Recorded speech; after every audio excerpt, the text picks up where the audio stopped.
et s'assit au bord de la mer. Une grande foule s'étant rassemblée auprès de lui, il monta dans une barque et il s'assit. Toute la foule se tenait sur le rivage.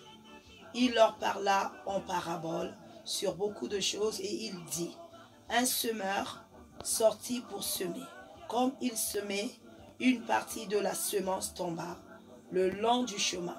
Les oiseaux virent et la mangeraient. Une autre partie tomba dans les endroits pierreux, où elle n'y avait pas beaucoup de terre. Elle l'avait aussitôt, parce qu'elle ne trouva pas un sol profond. Mais quand le soleil parut, elle fut brûlée et sécha, faute de racines. Une autre partie tomba parmi les épines. Les épines monteraient et l'étoufferaient. Une autre partie tomba dans la bonne terre. Elle donna du fruit. Un grain 100, un autre 60 et un autre 30. Que celui qui a des oreilles pour entendre, entend. Les disciples s'approcheraient et lui diraient, « Pourquoi leur parles-tu en parabole ?» Jésus leur répondit, « Parce qu'il vous a été donné de connaître les mystères du royaume des cieux, et que cela ne leur a pas été donné, car on donnera à celui qui a, et il sera dans l'abondance. Mais à celui qui n'a pas, on ôtera, même ce qu'il a.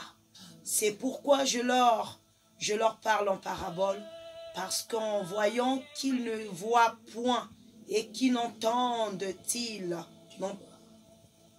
C'est lui qui rend aveugle. C'est lui qui rend aveugle, c'est lui qui rend sourd. C'est lui qui endurcit les cœurs, c'est lui.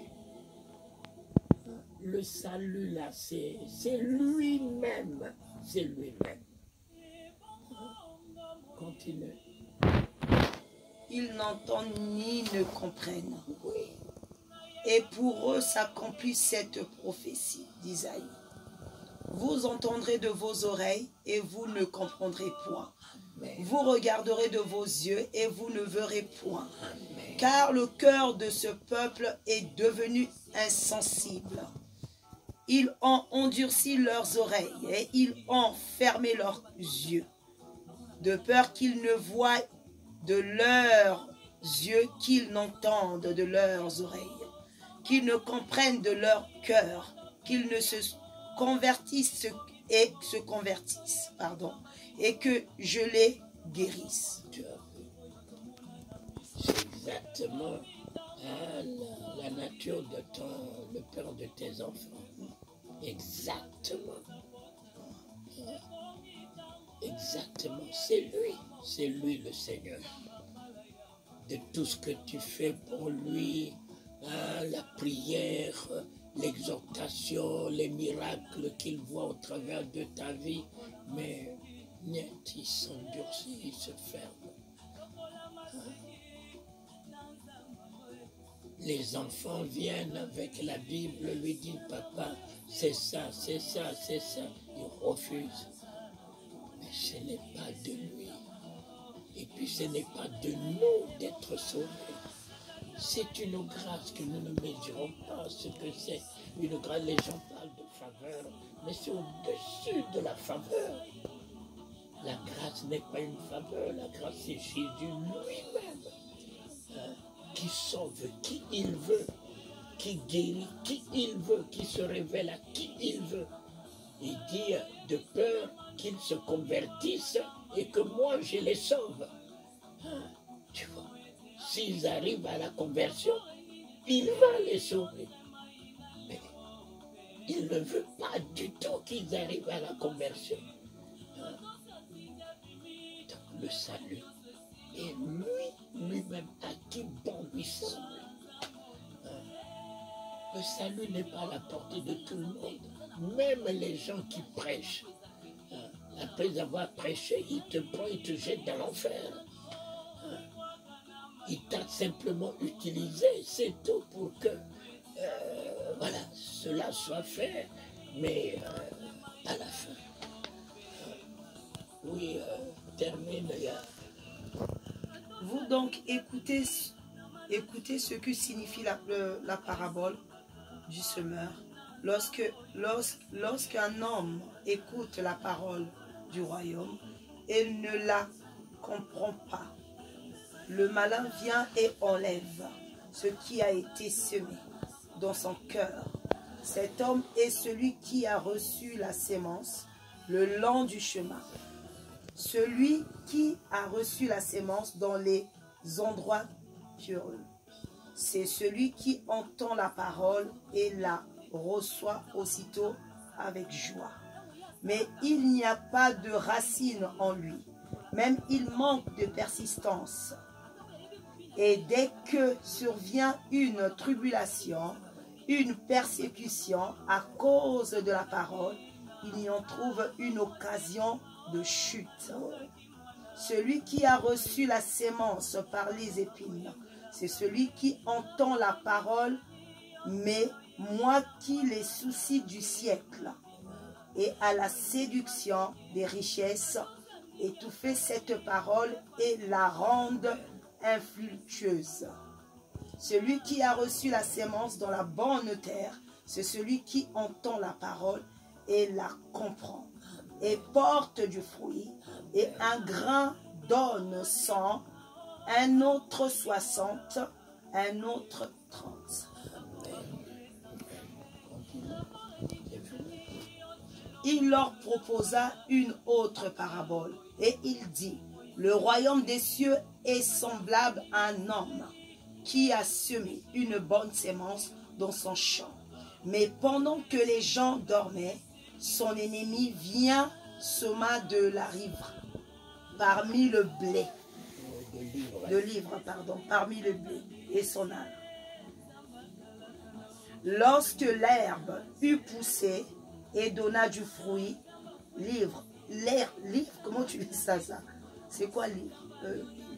Le livret. D'accord. Parut aussitôt les serviteurs du maître de la maison, virent lui dire: Seigneur, n'es-tu pas semé une bonne sémence dans ton champ?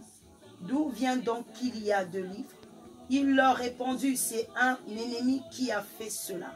Et les serviteurs lui dirent: veux-tu que nous allions l'arracher? Non, dit-il, de peur qu'en arrachant livre, vous ne déracinez en même temps le blé. Laissez croître ensemble l'un et l'autre jusqu'à la moisson.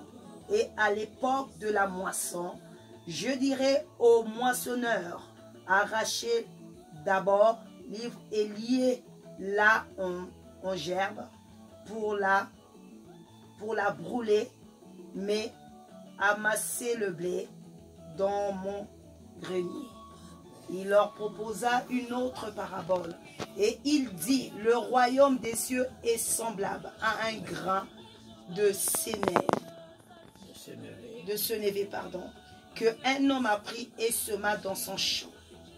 C'est la plus petite de toutes les semences, mais quand il pousse et il est grand, que les légumes deviennent un arbre, de sorte que les oiseaux du ciel viennent habiter dans ces arbres. Amen.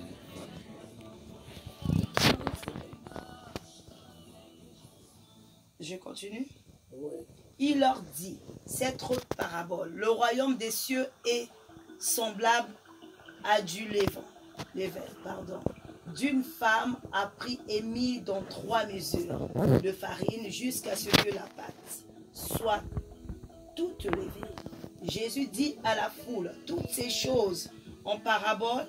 Il ne lui parlait point sans parabole, afin que s'accomplisse ce qui avait été annoncé par le prophète. J'ouvrirai ma bouche en parabole, je publierai des choses cachées depuis la création du monde. Alors il renvoya la foule et entra dans la maison. Ses disciples s'approcheraient de lui et dirait, explique-nous la parabole, livre du champ.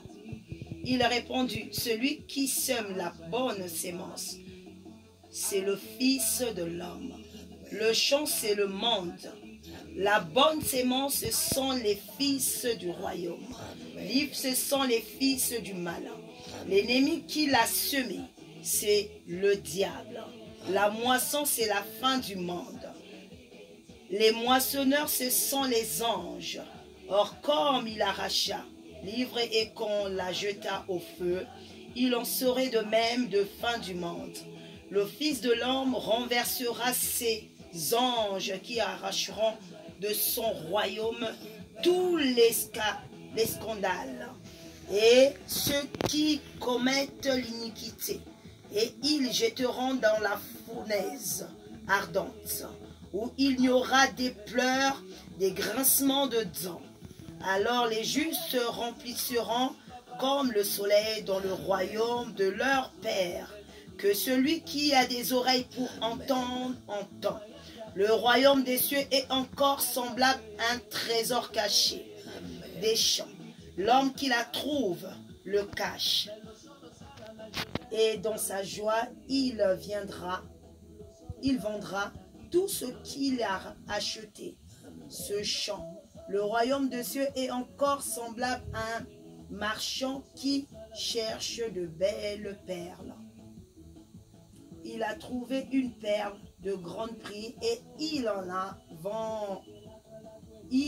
allait vendre tout ce qu'il avait acheté. Le royaume de cieux est encore semblable à un filet jeté dans la mer et ramassant des poissons de toute espèce. Quand il remplit les pêcheurs, le tira et après être assis sur le rivage, il metta dans des vases. Ce qui est bon, il jeta. Ce qui est mauvais, il serait de même à la fin du monde. Les anges viendront séparer les méchants qu'avec les justes. Et ils les jetteront dans la fournaise ardente, où il y aura des pleurs et des grincements de dents. Avez-vous compris toutes ces choses? Oui, répondit-il. Et il leur dit, c'est pourquoi toute stricte instruit de ce qui regarde le royaume des cieux est semblable à un maître de maison qui tire de son trésor des choses nouvelles, des choses anciennes. Amen. Voilà ce qui nous attend tous. Mais on est